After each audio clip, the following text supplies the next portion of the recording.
Surrey campus Faculty of Engineering. We've made significant investments in public safety and security, particularly around the issue of community safety. And I have to say, I had the privilege today of sitting down between Minister Sajjan and Minister Bill Blair to talk about the challenges in our communities, specifically with young leaders in those communities, young people, some as young as 12 years old, some in their late teens, all of whom had demonstrated leadership in tackling the challenges that they and their peers were facing in high schools and in community centers right across Surrey and the Lower Mainland. And I have to say, I've spent a lot of time with experts, police officers and academics, community leaders and parent groups and people who are really thinking about how to build a better future for our kids, build a better, stronger future for our communities. But all of those wise experts are often not quite as great as a room full of young people who are living it every day, thinking about what works to get them on the right path, thinking about how to challenge us to think differently about challenges and problems that we've faced, and reflecting really on how we need to draw in our young people, not just into conversations about what might be going wrong in our communities, but what needs to go right in our communities, how we build a stronger future for ourselves, for our children, for next generations, how we make sure that young people are part of the political discussions because they're thinking about the long term, they're thinking about the future, they're thinking about what the world's going to look like a generation or two from now. And those challenges and those conversations have to be had, but they can't just be regular political partisan conversations. They have to be deep conversations that really focus on listening. Because as much as we're thinking about, as AJ said, the campaign coming up next year, we have to think more about delivering good government to people. Delivering the kinds of things that make a difference in people's lives. Delivering the kinds of opportunities for our young people, the kind of support for our elders and our seniors. The kinds of good jobs and good opportunities for parents raising their kids. Support for entrepreneurs and innovators. These are the kinds of things that strengthen our communities and create a better future.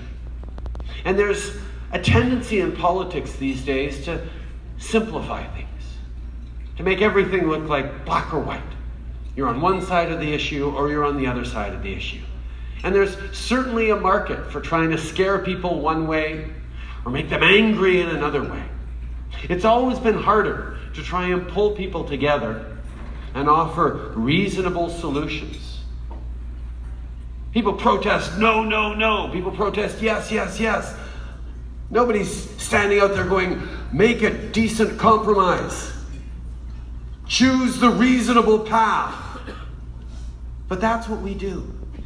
We try and find that responsible way forward, recognizing that a country as extraordinary and diverse as Canada will always have a range of perspectives, a range of solutions, a range of preoccupations that we need to fold into our thinking. And the way that happens isn't by closing yourself off in Ottawa and just listening to a handful of pollsters and experts, but it happens by staying connected to your communities. And that's where each and every one of you comes in. By stepping up and being part of this tonight, you're saying more than you want to continue to support the Liberal Party of Canada, although we very much appreciate your generous contributions tonight. The conversations about how we build a better country. You want to be part of being the active citizens that shape the world that we're part of. Who is supposed to be? And when around the world we see the rise of aggressive nationalism, or the politics of polarization, or irresponsible populism, we see that there is a tendency to exploit short-term emotions as a way of getting the capacity to govern. But one of the things that we know is that once you've gone and divided citizens into small groups, set Canadians against Canadians, set one region against another, or newcomers against people who've been here for generations, against people who've been here for millennia, maybe that can work and help you get a few more votes. But it actually hurts your capacity to govern this country for the good of all. And that's the challenge that we've set forward. That's what we have stepped up to do over the past 3 years. And thanks to you, your support, we've been able to do that.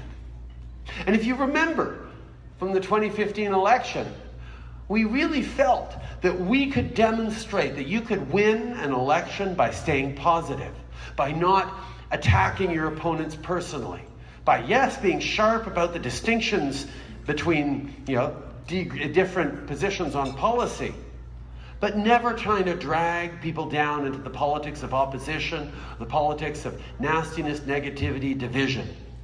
Well, we said to ourselves, if we can prove that you can go from the distant third party to forming a government through the politics of positivism and pulling people together, well, no one will ever try the politics of division again in Canada.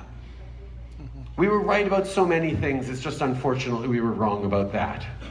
Because unfortunately we see the temptation of the politics of fear, of negativity, of anger, of division creeping in. The Conservatives are playing up the same old fears that lost them the last election. They didn't learn their lesson. So we're just going to have to teach them that lesson again, aren't we? We're going to have to show them that Canada's diversity is not a source of weakness, but a source of strength. It is an opportunity for us to pull together, learn from each other, and deliver better solutions than we ever had before. That is the challenge we're facing together, and that is what we can deliver, and we will deliver together. And that's why we need you all. Not just to keep staying involved, but to keep having conversations about how we're doing as a country. Keep bringing along your neighbors, your friends, your business associates to talk about a positive vision for where this country can go. Talk about the kinds of things we've done and the kinds of things we still will do together. That's what I need from all of you, and that's why I'm so excited about the year coming up. And I thank you so much for being here tonight. But before I end, I do want to say one thing. You will have noticed we're joined here tonight by members of the media. This is something that we've been doing for a little over a year now, inviting the media to come in to our fundraisers, because it's something that we believe in. We think that there should be an openness and a transparency in how political parties collect money, how they raise money, and quite frankly, what they say to motivate their supporters, because that's important in politics as well. We can see where things go wrong when you start considering that the media is an antagonist or an enemy. So today we saw that in Myanmar, 2 Reuters journalists were sentenced to 7 years in prison for doing their jobs. And I want everyone to reflect on the fact that it is absolutely essential in any democracy to have a strong, empowered, independent media to challenge leadership, to ask difficult questions, to represent citizens and inform citizens about what's actually going on. So I want you to all recognize that we welcome the members of the media here tonight. Thank them for having been here for this, and we'll continue to defend the role they play. Now, if we could only convince the other political parties to be as open in their fundraising as we are, we would be better as a country as well. But that's something that we'll continue to ask over the coming year. Sur ce, mes amis, je veux vraiment vous remercier d'être ici ce soir. J'ai bien hâte de vous rencontrer un par un quand on prendra des photos. Mais vraiment, je veux vous dire merci d'être ici. Merci de continuer à croire en ce que nous faisons ensemble. I'm looking forward to chatting with you all as we take some pictures now. So thank you very much for being here. Merci tout le monde d'être ici. Thank you.